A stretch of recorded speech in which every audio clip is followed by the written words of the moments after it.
حضرت عیسیٰ علیہ السلام کی پیدائش ریاست یہودیہ کے شہر بیت الحلم میں ہوئی۔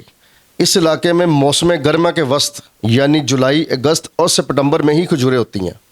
یہ حوالہ میرے پاس، اور قرآن کے ذریعے اللہ نے یہ امر واضح کیا کہ حضرت عیسیٰ علیہ السلام کی ولادت گیلی کھجوروں کے مہینے اگست یا سپتمبر میں کے کسی دن میں ہوئی تھی، نہ کہ 25 دسمبر کو، جو کہ یہودیہ موجودہ فلسطین میں سخت سردی اور بارشوں کا مہینہ ہوتا ہے۔ اب مسلمان کے بہت سے لوگ لفظ عربی رطوبہ اور جنیہ کا ترجمہ پکی ہوئی تازہ کھجور کرتے ہیں، جبکہ اس کا صحیح ترجمہ تازہ گیلی کھجور ہے۔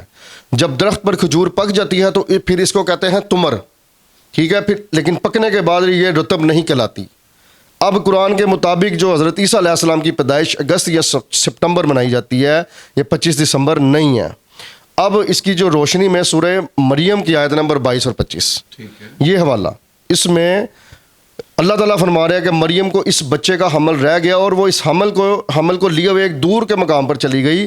پھر زچگی کی تکلیف نے اسے ایک کھجور کے درخت کے نیچے پہنچا دی، اور وہ کہنے لگی کاش میں اس سے پہلے ہی مر جاتی اور میرا نام و نشان نہ رہتا۔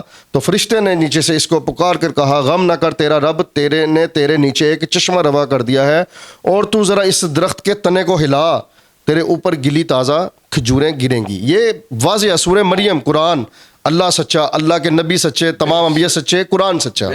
تو ہم قرآن کے حوالے سے یہ بات کر رہے ہیں، ضرور لوگ اس کا بات کا رپلائی بھی کریں گے اور اس پہ ریسرچ بھی کرنی چاہیے۔ اویئرنیس کی بات ہے، میرا مقصد یہ نہیں ہے کہ میں کسی چیز کو ہوا دے رہا ہوں، میں اویئرنیس کی بات کر رہا ہوں۔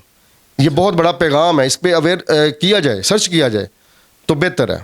آپ ایک پازیٹیو پیغام دے رہے ہیں کہ 25 دسمبر یعنی کہ میں بھی ہو سکتا ہے کہ ان کے بائبل کے مطابق اپنا، ہم تو قرآن پاک کے مطابق چل رہے ہیں نا، وہ بائبل کے مطابق چل رہے ہیں، میں بھی ہو سکتا ہے کہ ان کے بائبل میں کچھ ہو، اگر تو وہ قرآن پاک کو فالو کرنے لگ جائیں تو پھر اٹس مین کہ they are all to all convert into Muslim, وہ تمام کے تمام مسلمان ہو جائیں گے۔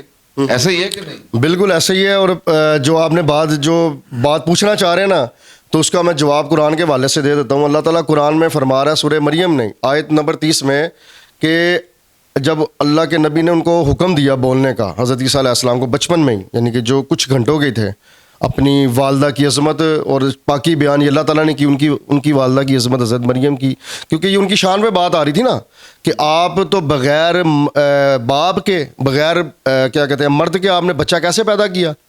تو پھر جب گواہی دینی تھی حضرت عیسیٰ علیہ السلام کو یہ حکم دیا گیا، اذن دیا کہ انہوں نے کہا قال انی عبداللہ، میں اللہ کا بیٹا نہیں، اللہ کا بندہ ہوں۔ قال انی عبداللہ، میں اللہ کا بندہ ہوں۔ اور پھر کہا گیا آتینی کتاب وجعلنی نبیا، اور اس نے مجھے کتاب دی اور مجھے غیب کی خبریں دینے والا بنایا۔ نبی کا مطلب ہی غیب کی خبر دینے والا، تو یہ بچپن میں تصدیق کر دی۔ انہوں نے کہہ دیا کہ میں اللہ کا بندہ ہوں اور میرے پر اپنا بندہ ہے، میرے پاس کتاب ہے، میرے پاس کتاب ہے، ٹھیک ہے۔ اور آپ نے بچپن میں یہ کہا کہ مجھے نماز کی اور زکوٰۃ کی تاکید فرمائی گئی۔ اب مجھے یہ بتائیں کہ زکوٰۃ کیا یہ دیتے ہیں لوگ؟ یہ کرسچنز لوگ دیتے ہیں زکوٰۃ کے بارے میں زکوٰۃ دیتے ہیں کیا؟ وہ تو حضرت عیسیٰ علیہ السلام کو اگر فالو کر رہے ہیں، آپ جو بھی سمجھے، وٹ ایور، مجھے کوئی چیز میں نہیں ہے، ہمیں کوئی نہیں ہے۔ اچھا، مسیح بھائی زکوٰۃ نہیں دیتے؟ ابھی تک تو میرا اتنا کوئی واسطہ نہیں پڑا، لیکن اگر میں ان سے پوچھوں گا کہ آپ زکوٰۃ دیتے ہیں، حضرت عیسیٰ علیہ السلام کو تو زکوٰۃ کی تاکید فرمائی گئی ہے، سورہ مریم میں پڑھیں آپ 31 میں۔ آپ نے کیا آج تک آپ نے سنا کہ یار نہیں دیتے؟ میرا خیال ہے میں بھی ہو سکتا ہے یار ہر انسان اپنے مال میں سے کچھ نہ کچھ تو نکال، ٹھیک ہے، دیتے ہوں گے، میں یہ نہیں کہہ رہا، اگر ان میں سے کچھ نہیں دیتا تو پھر دینا شروع کر دینا، دینا شروع کر دے، حضرت عیسیٰ علیہ السلام کو فالو کریں۔ لیکن ان کی یہ بھی بات ہے نا، قال انی عبداللہ، میں اللہ کا بندہ ہوں، انہوں نے یہ نہیں کہا کہ میں اللہ کا بیٹا ہوں۔